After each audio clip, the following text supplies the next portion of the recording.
When we look at the trajectories of influential and successful people, such as Carl Jung, Sigmund Freud, Albert Einstein, Nelson Mandela, and so many other historical figures, it's common to be overcome by a sense of inadequacy. Their lives seem filled with great feats, achievements, and an unquestionable purpose, while ours can sometimes seem small and devoid of impact. However, what we often forget is that the meaning of a life is not defined solely by great accomplishments or worldwide fame, but rather by the small daily actions, the internal battles each of us faces, and the constant search for self-knowledge and personal growth. Like them, we are also capable of forging a path of meaning. But ours is unique, shaped by the shadows we integrate, the failures we overcome, and the moments when, despite fear, we choose to act. In several of his works, Carl Jung addressed the search for meaning in self-knowledge. According to Jung, the purpose of life is not related to what you achieve, it is related to who you are and how you act. For Jung, the human being can be described in its entirety by the psyche, which encompasses both conscious and unconscious aspects. At the center of our consciousness, which includes everything we know and recognize, is the ego. But there is much beyond the ego that we don't recognize. At the heart of our unconscious, which represents everything hidden from us, lies our shadow or dark side. Jung asserted that the unconscious holds the key to discovering our life purpose. This is because your life purpose is not something objective or universal, it is something unique, specific to you. Carl Jung was a Swiss psychiatrist and psychoanalyst who eventually founded his own school of psychology known as analytical psychology. His philosophy is often referred to as Jungian philosophy. He also published several important works, including The Psychology of the Unconscious, Man and His Symbols, Archetypes and the Collective Unconscious, Modern Man in Search of the Soul, The Psychology of Transference, Memories, Dreams, Reflections, and the relationship between the ego and the unconscious. In this video, we'll explore the steps you need to take to allow your shadow side to reveal your life's purpose.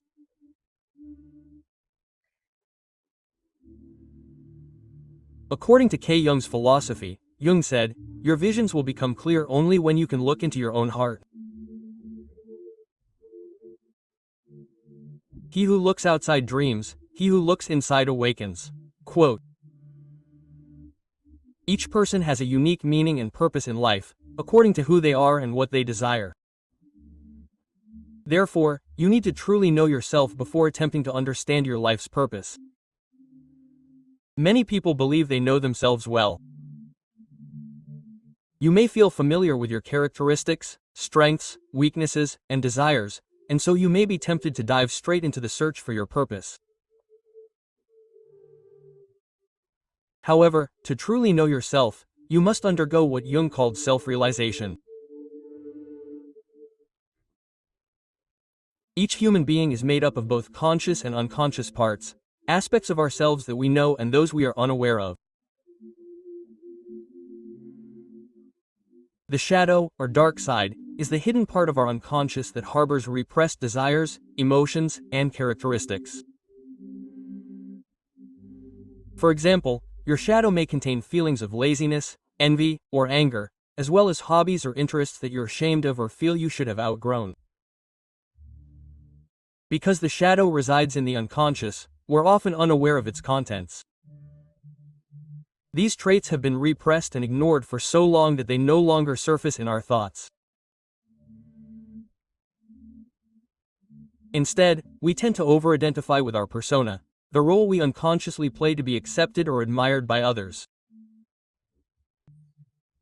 This persona acts like a mask we wear when interacting with the world, and we may have multiple masks for different situations. Reconnecting with your shadow requires genuine effort. Doing what Jung called shadow work, getting to know your shadow side, involves taking regular breaks to reflect on your behavior, thoughts, and feelings in everyday life. This can be done through journaling or meditation. Ask yourself, why did I act the way I did? Ask yourself, did it feel authentic? Ask yourself, why or why not? Ask yourself, what was my first instinct in a given situation? Ask yourself, how would I feel if the roles were reversed? Quote, ask yourself, it's as if you're interrogating yourself in the same way you would someone else. Jung emphasized that knowing your shadow doesn't mean identifying with it. You don't have to define yourself by the traits you usually hide. For example, if your shadow harbors anger, it's not necessary to see yourself as an angry person. Instead, simply recognize and accept the existence of these traits, understanding that they are part of you, but they don't define you completely. Another way your shadow's hidden traits often manifest is through the judgment of others. The traits or behaviors you despise in others are often the ones you fear in yourself. This is called projection. So, whenever you catch yourself feeling irritated or angry about someone else's behavior, pause and ask, have I ever exhibited this tendency? If not, why? Could this be a trait of my own shadow? Quote, according to Jung, those who harshly judge selfishness often repress their own selfish thoughts. And those intolerant of others, impatients, may be struggling with their own impatient tendencies. Taking time each day to sit down, perhaps writing in a journal, and asking yourself these thought-provoking questions is the beginning of bringing the unconscious into consciousness and truly knowing yourself. Creating the habit of exploring your shadow is essential to continually moving closer to a meaningful life.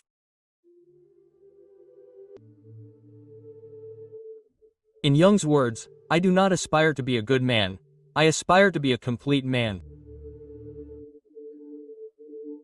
Now that you've discovered more about your unconscious and perhaps some less desirable shadow traits, you may be wondering how this can help me improve my life. In fact, you may feel even worse after this self-realization, as you can no longer ignore all your dark sides.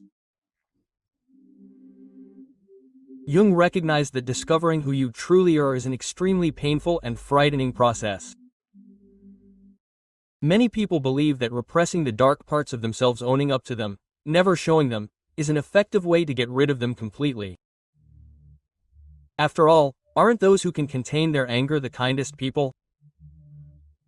And aren't those who overcome laziness the most productive? Well, yes, but also no. While it's good to want to be better, ignoring your traits won't make them go away. Repressing your shadow traits often gives them more power. They lie dormant inside you. And when you're tired, stressed, or at your wit's end, they suddenly explode. People who don't acknowledge their anger are precisely the ones who have frightening outbursts of anger from time to time. Those who ignore their laziness end up suffering burnout. Ignoring something doesn't make it go away. Now that you know your shadow, you can finally do something about it. Whatever you find in your shadow, use these traits to your advantage. Anger, for example, is only bad if it's excessive or disproportionate. But when someone really hurts you, anger can help you defend yourself. The question you should ask yourself is, when is it right? Should I act on an emotion? And when is it best not to act? When should I lean on my mask and persona, and when do I not need them? By thinking about your emotions more deeply, instead of labeling them as good or bad, you will greatly improve your life and well-being. Envy can be a motivator. Laziness can provide you with the rest you need. Impatience can make you more active if the context is right. In other words, you need to find ways to integrate whatever you discover in your shadow into your personality, rather than ignore it. Your shadow is not here to punish you, but to teach you. These repressed traits are here to stay. And only when you accept and embrace your shadow qualities can you truly improve yourself. Self-knowledge and the ability to use all sides of yourself are what you need to discover your life's purpose. Once your shadow is integrated, you become more yourself. You will be more balanced, harmonious, and authentic. When you know how to utilize your shadow, you will have discovered who you are. You really are, and with that, it will be much easier to understand what you truly want and need from life. Self-improvement is another form of shadow work that never ends. There's always room for improvement. When you continue to improve yourself, you're adding meaning to your life. According to Jung, you are what you do, not what you say you will. When you know who you are, how you can best manage your shadow traits, and what you believe in, you need to demonstrate it. Life's purpose can't be found solely in thoughts, but in practice. Jung believed that self-actualization needed to be demonstrated by what you do, not by what you say. After all, you can only say you are a certain way and desire certain things if you act that way. This means you shouldn't live your life reactively, not just reacting to what happens, but also initiating something in your life. Instead of waiting for people to approach you, go out and make friends. Instead of waiting for a promotion, create a plan and pursue it. And instead of waiting for your life to gain the meaning you desire, make your life meaningful with your actions. Actions. These days, most of us live reactively, even those who actively seek to explore their shadow and improve themselves. Working on yourself is a great first step, of course, but it's not enough to start taking action in other areas of life. In fact, after doing shadow work, you might think you can relax, but staying still in life is what keeps you stuck in meaninglessness, right? But how to start living actively is simple, by challenging yourself. After taking the steps to continually explore your shadow and improve yourself based on what you discover, you should also continue taking a few extra steps. Ask yourself frequently, what do I believe? What spiritual or religious beliefs? What moral principles? What values? How do I act daily? What do I want to do this year? And in the next 5 years, how do I want to contribute to the world? What do I expect from others? You can write about these questions or meditate on them. The answers are clear clues as to what kind of actions you should take. You might, for example, want to become a published author. Many people want to, but many of them don't take them. Many people take many actions to achieve this goal. They wait for inspiration, for a calmer moment, and eventually believe the book will write itself. They still live reactively. They think that when the right moment arrives, the book will flow. But that's not the case. What someone who truly wants to be an author needs to change is that an aspiring author who takes action writes frequently and on a schedule, regardless of whether they're inspired or not. When they get stuck, they actively seek advice or exercises to move forward. They finish a story, even if it's not out of motivation, but out of discipline. And after that, they proactively reach out to people in the publishing industry, such as literary agents. Of course, many don't find meaning in career goals. Instead, their personal ideas about life may be more abstract. You may want to positively influence younger generations, for example.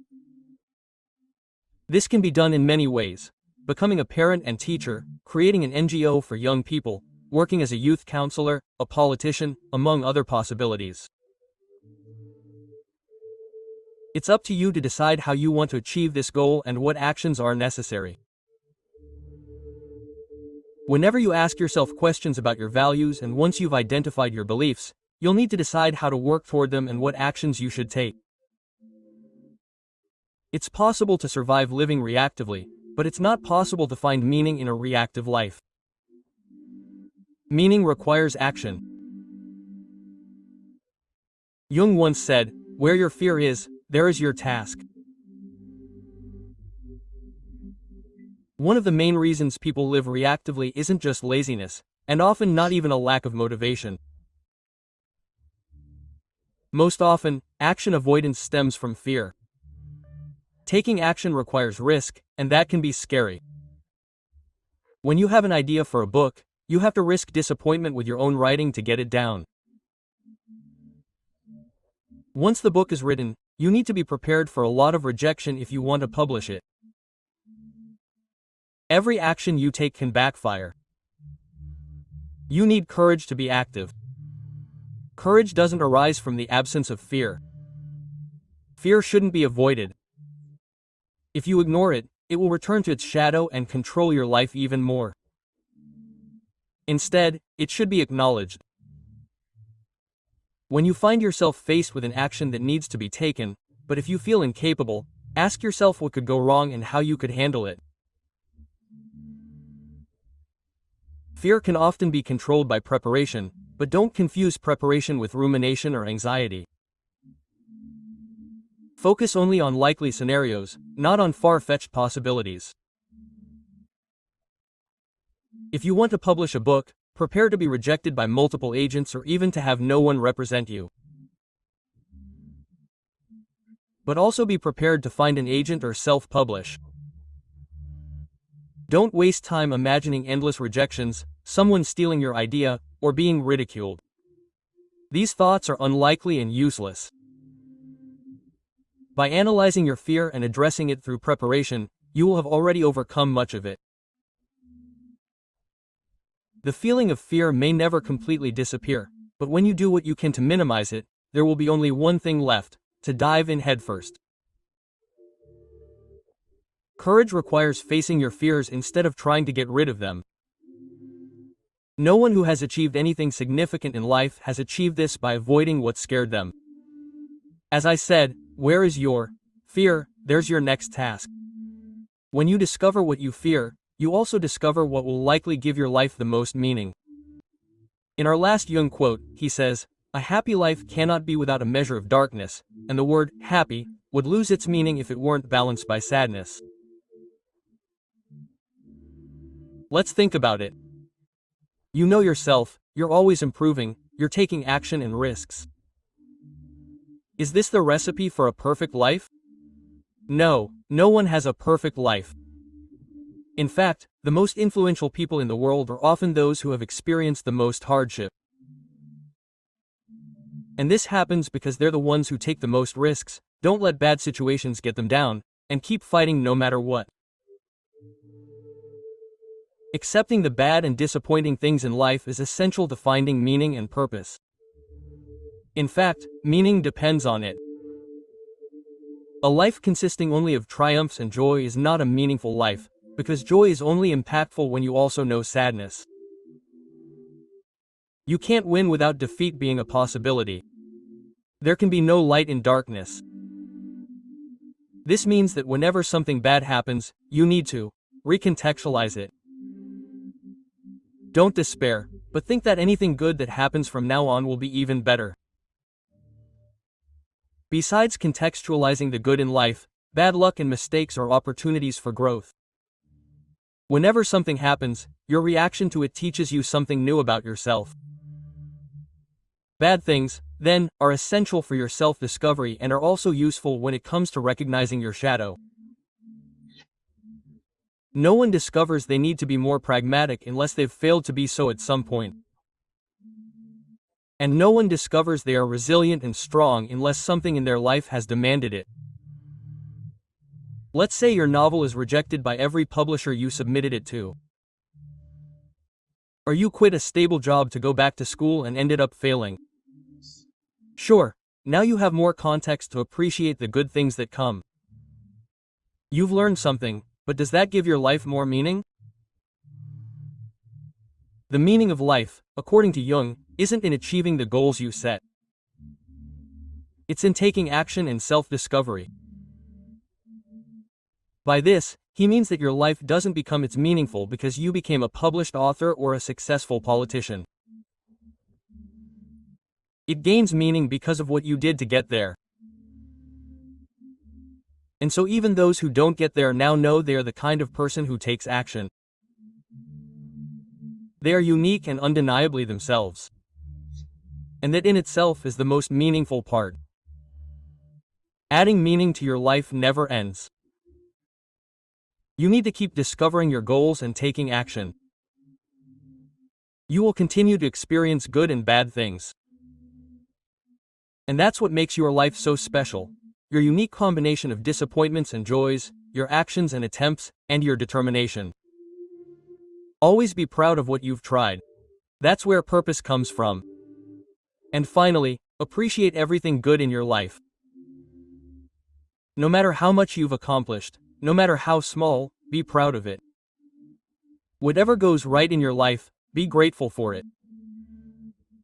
And no matter what happens, know that your life has a purpose as long as you are your best self.